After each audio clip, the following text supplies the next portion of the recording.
I like to get in here and change my air filters every January. Doesn't matter how many miles the car has on it. Doesn't matter what time it is, whatever. When's the last time you changed your air filter? January. How many miles the car had? January. This one's clean as can be. Doesn't matter. New one. Every January. Air filter and the cabin air filter. How many miles did your work car have? Doesn't matter. January. How long have you been driving it a lot? January. What about your wife's car? January. Every January. New one. Just like that. Now you don't have to worry about when's the last time you changed it. Just change it every January. And I'm not going to tell you what brand you should use or whatever. That's an argument y'all could have amongst yourselves.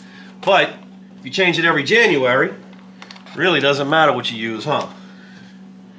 Get all this back together now. Then I got to go change the other cars because it's January.